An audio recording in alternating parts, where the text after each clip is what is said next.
Nah, Assalamualaikum warahmatullahi wabarakatuh. Nama saya Miktadul Akmal. Saya sebagai mahasiswa Akidah dan Filsafat Islam UIN Sebar Syekh Nurjati Cirebon.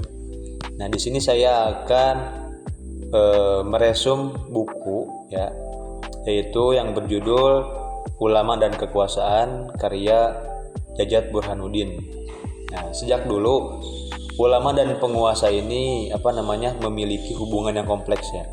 Mereka bukan hanya penyampai ilmu, tetapi juga bagian dari dinamika politik. Nah, pernahkah kita bertanya bagaimana peran ulama dalam sejarah kekuasaan Islam di Nusantara? Ayo loh. Nah, buku Ulama dan Kekuasaan karya Jajat Burhanuddin ini mengungkap perjalanan panjang hubungan ini. Nah, dari era kerajaan Islam, kolonialisme hingga masa modern. Ulama tak sekedar berdakwah, tetapi juga menavigasi jalur kekuasaan. Lalu, bagaimana peran mereka membentuk wajah Islam Indonesia? Mari kita telusuri pemikiran brilian dalam buku ini dan temukan jawabannya. Cekidot. Yang pertama kita kenali dulu buku yang akan kita bahas. Judulnya yaitu Ulama dan Kekuasaan, yang ditulis oleh Jajat Burhanuddin dan diterbitkan oleh Mizan Publika. Nah, jumlah halamannya ada 418 halaman dan terdiri dari 10 bab. Bab pertamanya yaitu pendahuluan, pembahasannya ada di bab 2 sampai bab 10 gitu. Nah, nomor ISBN-nya yaitu 978 979 433 6915. Nah, lanjut kita akan membahas mulai dari bab pertama sampai bab 10. Oke, terima kasih. Lanjut ke bab pertama. Islamisasi negeri di bawah angin. Nah, di bab ini membahas bagaimana Islam ini masuk ke Nusantara dan bagaimana ulama menjadi aktor utama dalam proses Islamisasi. Nah, proses ini tidak hanya berlangsung melalui perdagangan, tetapi melalui transformasi politik dan sosial. Nah, di mana kerajaan-kerajaan lokal mulai mengadopsi apa? Yaitu mengadopsi Islam sebagai bagian dari sistem pemerintahan mereka. Nah, poin pertama dalam bab ini yaitu pembentukan kerajaan Islam. Nah, Islamisasi di Nusantara berlangsung seiring dengan perkembangannya perdagangan dan pembentukan kerajaan Islam. Selain berperan dalam perdagangan, para pedagang muslim juga menjadi agen utama dalam menyebarkan Islam ke wilayah-wilayah baru. Nah, mereka tidak hanya memperkenalkan Islam kepada penduduk setempat, tetapi juga menjalin hubungan dengan penguasa lokal ataupun raja-raja yang akhirnya banyak yang memeluk Islam dan menjadikan Islam ini sebagai dasar pemerintahan mereka. Kerajaan Islam pertama yang diketahui di Nusantara ini adalah Samudra Pasai. Nah, yang berdiri pada akhir abad ke-13. Raja pertamanya yaitu Malik Al-Soleh. Nah, Malik Al-Soleh memeluk Islam dan menjadikan agama ini sebagai dasar legitimasi politik. Selain Samudra Pasai, Kesultanan Malaka juga memainkan peran penting dalam penyebaran Islam di kawasan Asia Tenggara. Nah, Raja Malaka yang memeluk Islam menjadikan Islam ini sebagai agama resmi kerajaan dan mengembalikan sistem hukum Islam dalam pemerintahan. Nah, terus di Aceh, Islam berkembang sangat pesat, yaitu pada abad ke-16 di bawah kepemimpinan Sultan Ali Mughayat Shah. Nah, bahkan Aceh ini menjadi pusat keislaman yang sangat kuat dan menjalin hubungan erat dengan ulama di Timur Tengah. Nah, ulama berperan aktif dalam membentuk sistem pemerintahan yang berbasis Islam di kerajaan ini. Terus Islam mulai nyebar ke daerah Jawa. Nah, kerajaan Islam pertama di Jawa yaitu Kerajaan Demak. Nah, yang mana kerajaan ini yang menggantikan kekuasaan Hindu-Buddha ataupun Majapahit ya. Nah, Raden Patah sebagai pendiri Demak didukung oleh para wali Songo. Nah, sekelompok ulama yang memainkan peran penting dalam penyebaran Islam di Jawa. Nah, Demak kemudian diikuti oleh kerajaan-kerajaan Islam seperti Cirebon, Banten, dan Mataram Islam yang semakin memperkuat posisi Islam di Nusantara. Nah, peran ulama dalam struktur kerajaan. Nah, di dalam kerajaan, ulama menempati posisi penting dalam pemerintahan. Nah, mereka ini tidak hanya bertindak sebagai pemuka agama, tetapi juga memainkan peran strategis dalam sistem hukum dan politik kerajaan. Nah,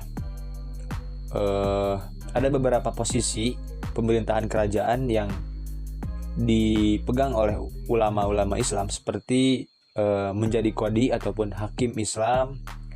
Nah, ulama yang bertugas menegakkan hukum Islam dan menyelesaikan sengketa di masyarakat. Terus ada juga yang menjadi penasihat kerajaan, ada yang juga menjadi Syekhul Islam. Terus juga ada yang menjadi mufti, yaitu ulama yang mengeluarkan fatwa mengenai hukum Islam yang berlaku dalam pemerintahan. Nah, terus ada yang ketiga, ada jaringan ulama dan penyebaran Islam. Nah, penyebaran Islam di Nusantara ini tidak terlepas dari peran jaringan ulama yang menghubungkan Nusantara dengan pusat-pusat keilmuan Islam di Timur Tengah. Nah, ulama Nusantara sering melakukan perjalanan ke Mekah dan Madinah untuk belajar agama. Nah, kemudian kembali ke Nusantara ataupun kembali ke tanah air dengan membawa ilmu dan pemikiran Islam yang mereka pelajari di Mekah. Tuh. Nah, selain melalui jaringan keilmuan, Islam juga disebarkan melalui pesantren yang menjadi pusat pendidikan Islam di Nusantara. Nah, pesantren ini tidak hanya berfungsi sebagai tempat belajar agama, tetapi juga sebagai lembaga yang mencetak ulama dan pemimpin masyarakat. Nah, pesantren ini memainkan peran penting dalam mempertahankan Islam sebagai bagian dari kehidupan sosial dan politik di Indonesia. Terus islamisasi dan perubahan sosial. Nah, seiring dengan berkembangnya Islam di Nusantara, terjadi perubahan sosial yang signifikan. Nah, struktur masyarakat yang sebelumnya dipengaruhi oleh sistem Hindu-Buddha, nah, mulai beralih dengan perlahan ke sistem yang lebih berlandaskan Islam. Nah, hukum-hukum Islam mulai ditetapkan dalam berbagai aspek kehidupan, termasuk dalam hukum pernikahan, perdagangan, dan pemerintahan. Lanjut ke bab 2, bangun ranah ulama di negeri bawah angin yang berubah. Nah, ketika kerajaan-kerajaan Islam mulai mengalami kemunduran akibat kolonialisme dan faktor internal lainnya, terus ulama mengubah strategi mereka dalam mempertahankan otoritas. Jika sebelumnya mereka banyak terlibat dalam pemerintahan sebagai penasihat, raja, ataupun bahkan hakim kerajaan, nah, kini mereka lebih fokus pada bidang pendidikan, sosial, dan dakwah. Nah, perubahan ini membawa dampak besar terhadap perkembangan Islam di Nusantara, terutama dalam pembentukan institusi pendidikan Islam seperti pesantren, surau, dan dayeh. Nah, seiring melemahnya kerajaan-kerajaan Islam di Nusantara akibat ekspansi kolonialisme, nah, peran ulama dalam pemerintahan mulai berkurang. Nah, Belanda yang semakin memperkuat kekuasaan mereka di berbagai wilayah, berusaha mengendalikan struktur politik dan hukum yang sebelumnya banyak dipengaruhi oleh ulama. Sebagai respon terhadap perubahan ini, ulama mulai memusatkan perhatian mereka pada sektor pendidikan dan sosial untuk tetap mempertahankan pengaruh Islam di masyarakat. Mereka mendirikan berbagai lembaga pendidikan Islam yang menjadi pusat pembelajaran dan kaderisasi ulama. Beberapa bentuk lembaga pendidikan yang berkembang di berbagai daerah Nusantara antara lain seperti pesantren yang masyhur di Jawa, terus ada surau yang ada di Minangkabau, terus ada dayeuh yang ada di daerah Aceh. Selain menjadi lembaga pendidikan, pesantren ataupun surau dan dayeuh ini juga berfungsi sebagai pusat dakwah dan pergerakan sosial. Ulama yang mengelola lembaga-lembaga ini tidak hanya mengajarkan agama, tetapi juga membimbing masyarakat dalam menghadapi berbagai tantangan sosial, ekonomi, dan politik yang dihadapi akibat kolonialisme. Terus ada peran dan tradisi keilmuan Islam.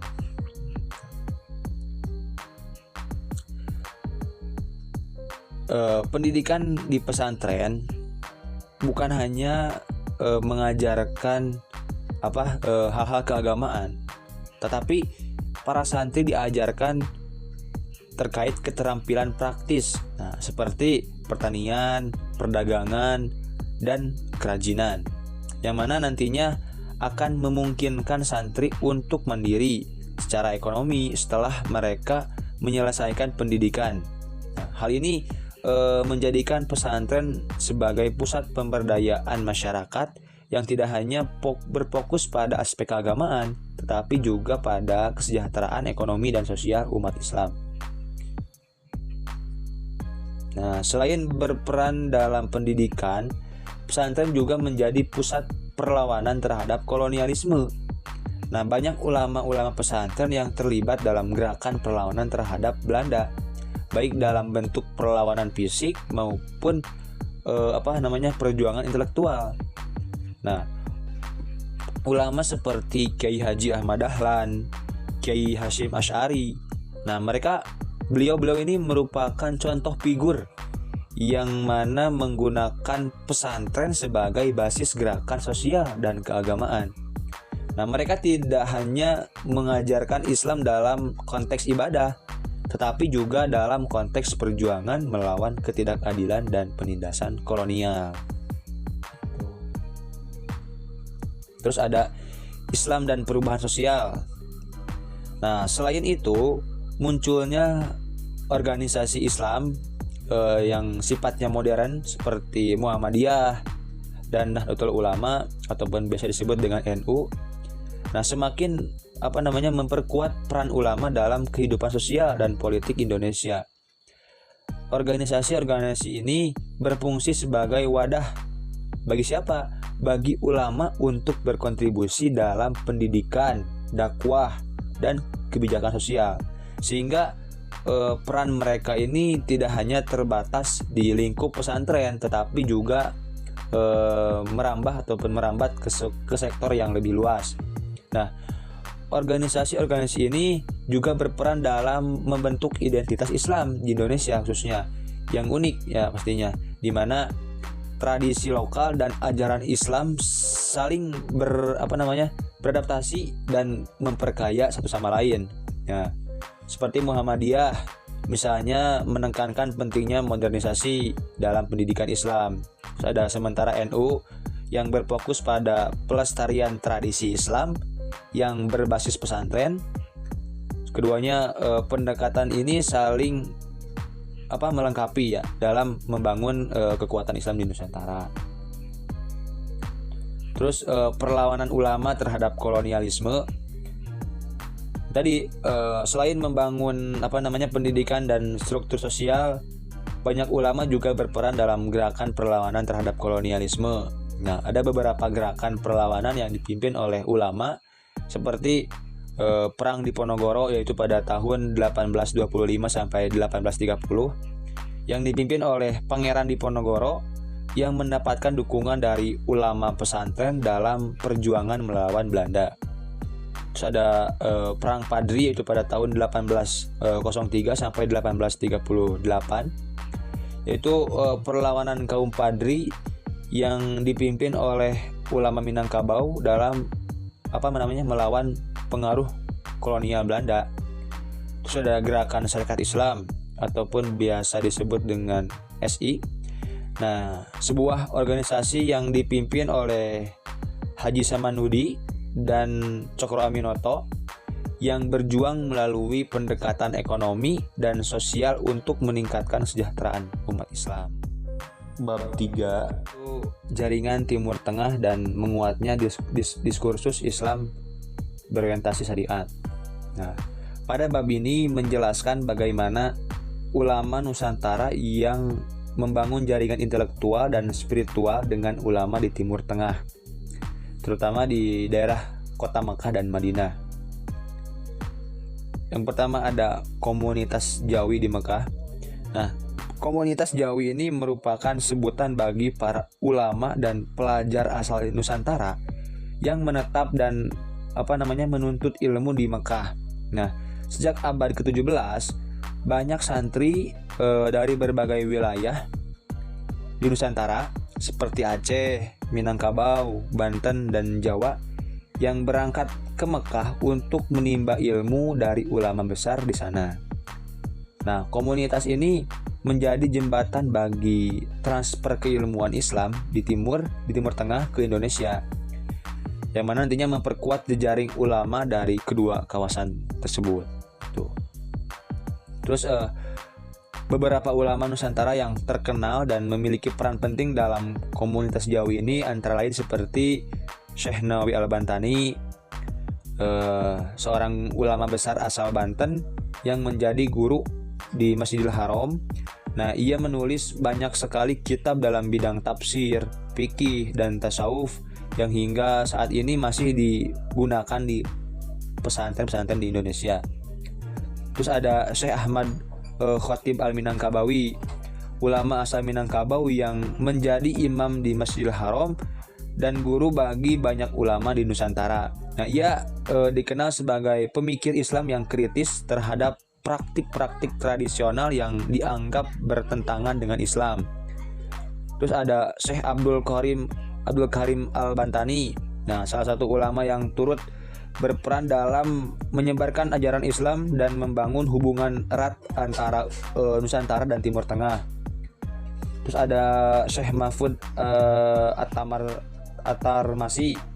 Nama ini beliau merupakan ulama asal Tarmas, daerah Jawa Tengah, yang dikenal sebagai ahli hadis dan banyak menulis kitab yang menjadi rujukan ulama di Indonesia dan dunia Islam.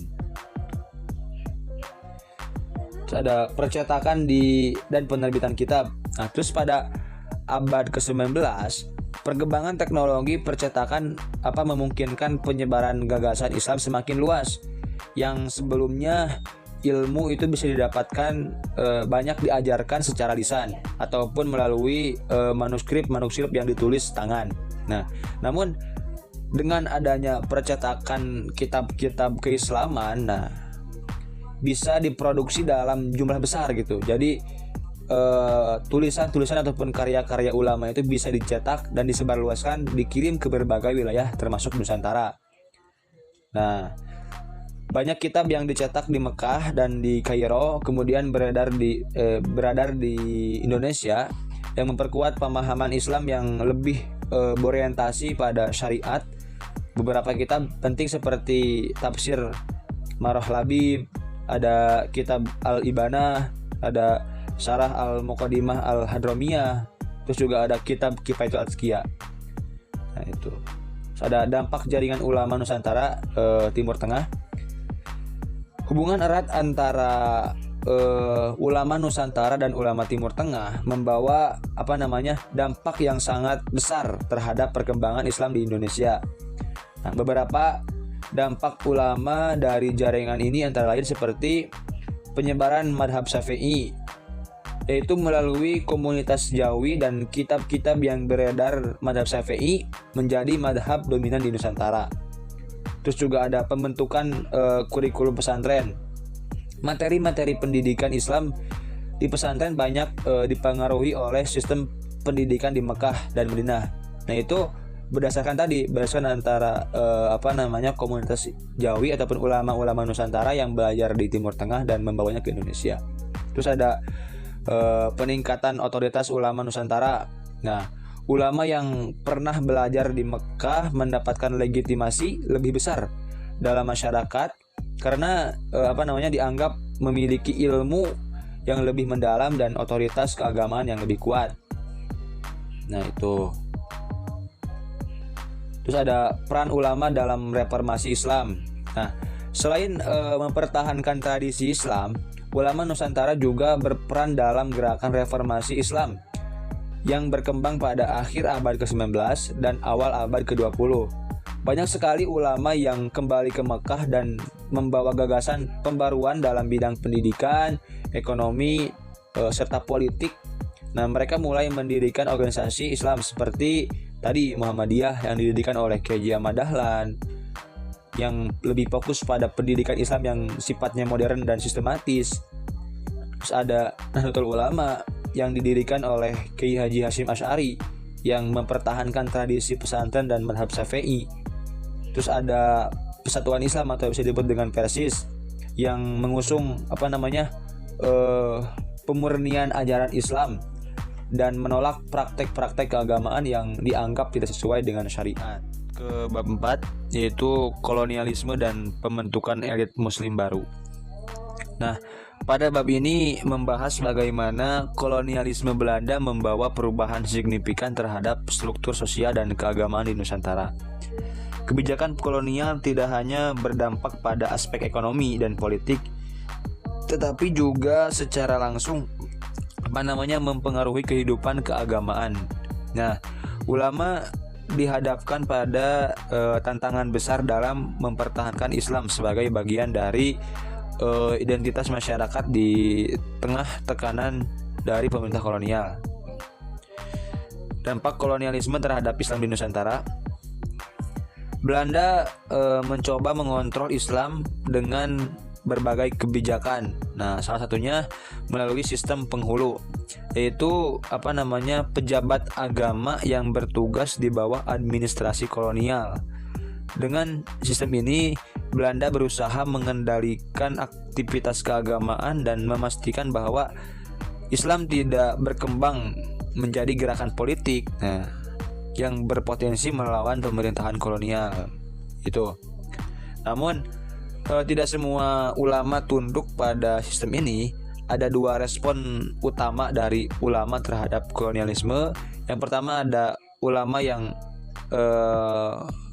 kooperatif, yang mana yang bekerja dalam sistem kolonial sebagai penghulu ataupun pejabat keagamaan.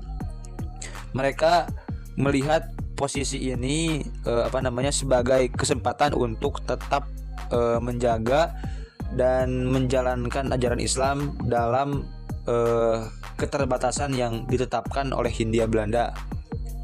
Nah, terus ada ulama yang oposisi, yang mana ulama ini cenderung menolak dalam hal bekerja sama dan justru mengembangkan pesantren sebagai pusat perlawanan intelektual gitu. Mereka menanamkan semangat anti kolonial kepada para santri dan mengajarkan Islam sebagai landasan perjuangan melawan penjajahan.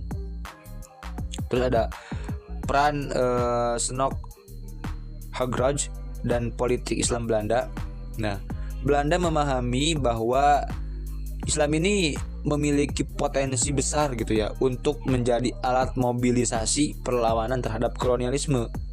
Oleh karena itu, Belanda mengirimkan Snok. Nah, beliau ini merupakan seorang orientalis Belanda,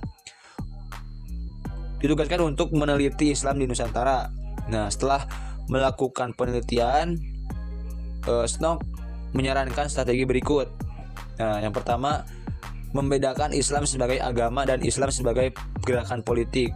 Nah, pemerintah kolonial harus mentoleransi praktik keagamaan seperti ibadah dan pendidikan Islam, tetapi menekankan setiap bentuk gerakan politik Islam yang menentang kolonialisme gitu.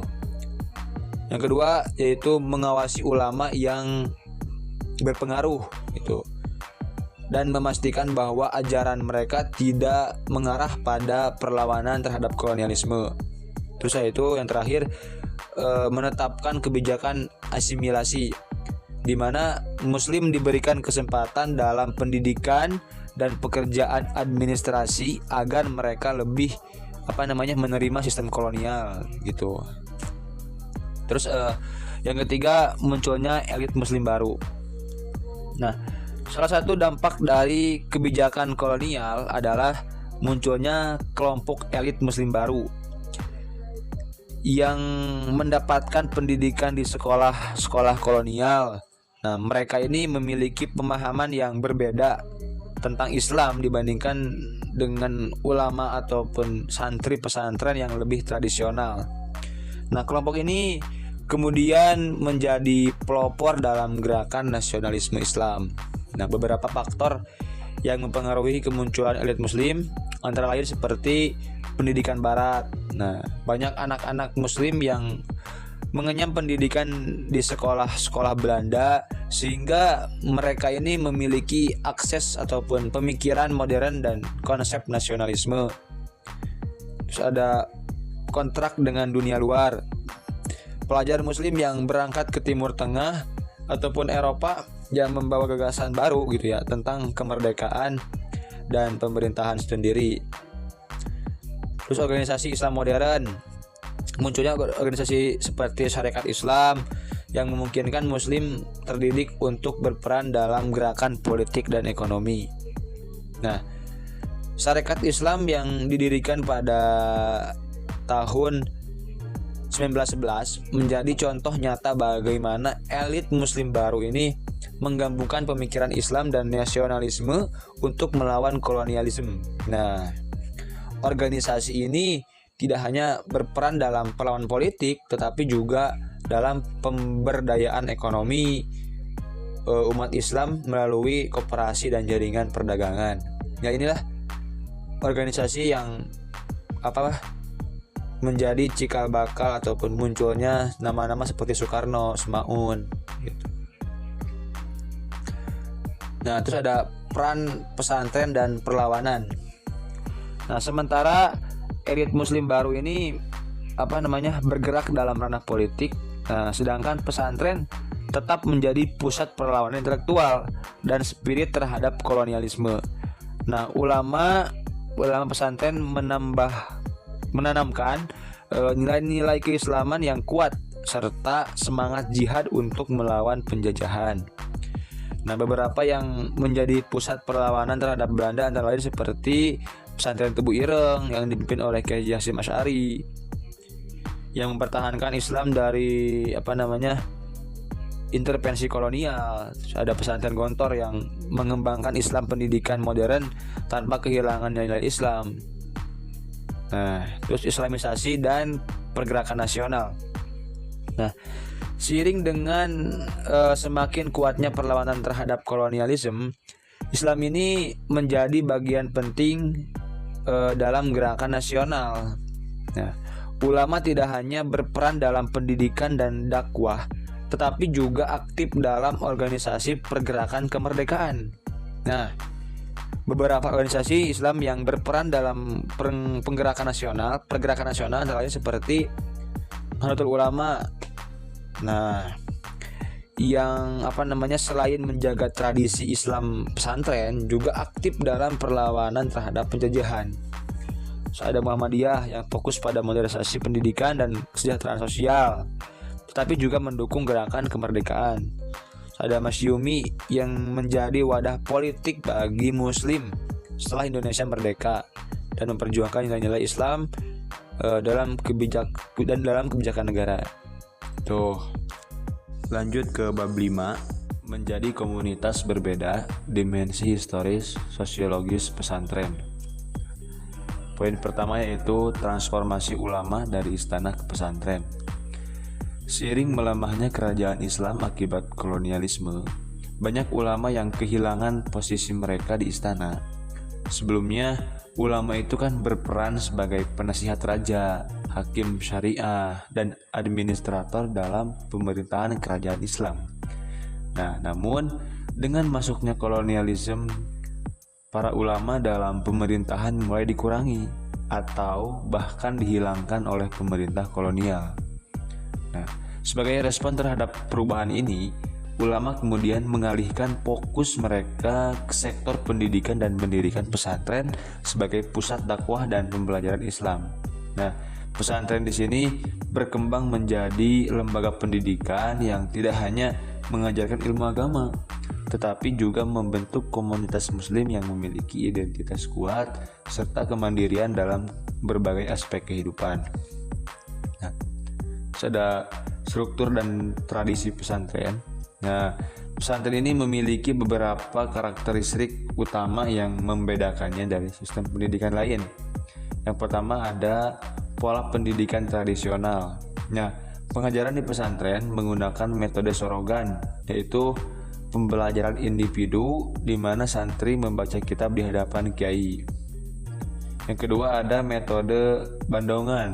Nah, ini yaitu merupakan pengajian kolektif di mana kiai membacakan kitab dan santri menyimak serta mencatatnya. Nah, ada hubungan guru murid yang erat. Nah, santri sangat menghormati kiai dan percaya bahwa ilmu yang diperoleh mengandung barokah ataupun keberkahan. Nah, hubungan ini membangun loyalitas dan keberlanjutan jaringan ulama dari generasi ke generasi. Terus ada kemandirian ekonomi. Nah, banyak pesantren memiliki sistem pertanian ataupun usaha sendiri untuk membiayai operasional dan memenuhi kebutuhan santri, sehingga tidak bergantung pada bantuan eksternal. Ada pendidikan yang berbasis nilai Islam, ada jaringan ulama yang kuat gitu. Ada poin 3 yaitu peran ulama dalam masyarakat santri. Nah, pesantren ini kan tidak hanya menjadi pusat pendidikan, nah, tetapi juga berfungsi sebagai pusat sosial ekonomi yang mandiri gitu. Nah, ulama pesantren berperan dalam berbagai aspek kehidupan masyarakat. Yang pertama, ulama ini seringkali menjadi sebagai pemimpin agama. Nah, kiai sering dimintai fatwa ataupun pendapat dalam berbagai masalah sosial, hukum, dan Islam. Jadi menjadi orang yang menjadi final curhat dari masyarakat gitu ya. Jadi masyarakatnya banyak berkeluh kesah kepada kiai, meminta saran kiai, meminta pendapat kiai gitu. Terus ada sebagai mediator sosial. Nah, dalam banyak kasus kiai ini seringkali menjadi perantara dalam konflik sosial, politik, nah itu antara masyarakat dan pemerintah. Nah, ada sebagai pemimpin ekonomi. Nah, banyak pesantren yang mengembangkan usaha ekonomi berbasis komunitas seperti pertanian, perikanan, dan koperasi santri. Nah, ini meskipun pada waktu itu kan masa kolonial banyak ulama yang ditindas ataupun diawasi oleh Belanda. Nah, mereka ini tetap berperan dalam mempertahankan identitas Islam dan mengembangkan pendidikan bagi masyarakat muslim gitu ya. Nah, beberapa ulama juga terlibat dalam gerakan perlawanan baik secara langsung maupun melalui jalur pendidikan dan dakwah.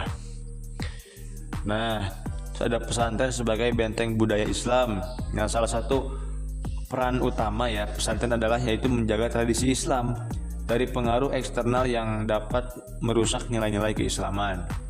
Nah, dengan mempertahankan tradisi keilmuan Islam yang berbasis kitab kuning, nah, pesantren ini menjadi benteng dalam menghadapi sekularisasi yang dibawa oleh kolonialisme.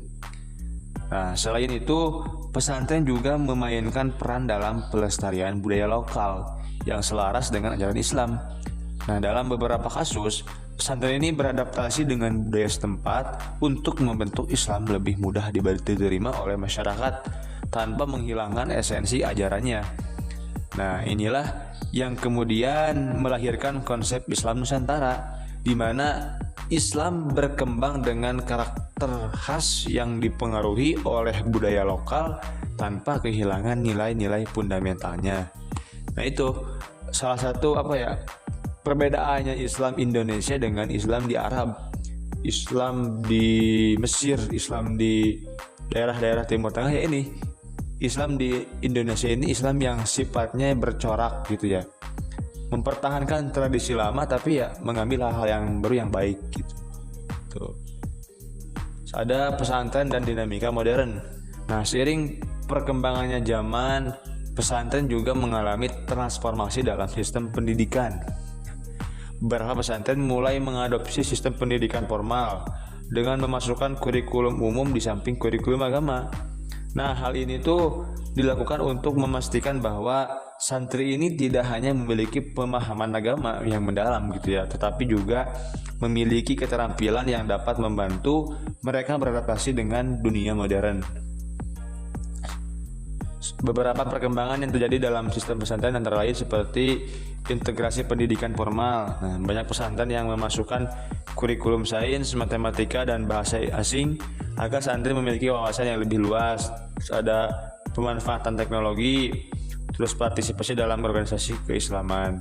Nah, ada hubungan pesantren dengan pemerintah.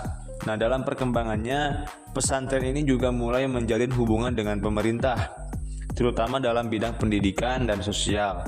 Nah, pemerintah Indonesia mengakui bahwa peran besar pesantren dalam membangun karakter bangsa, sehingga memberikan dukungan dalam bentuk regulasi dan bantuan finansial, seperti dukungan pendidikan, pemberdayaan ekonomi berbasis pesantren, ada pencegahan radikalisme. Gitu. Pesantren dianggap sebagai benteng dalam menangkal paham radikal dengan mengajarkan Islam yang moderat dan toleran.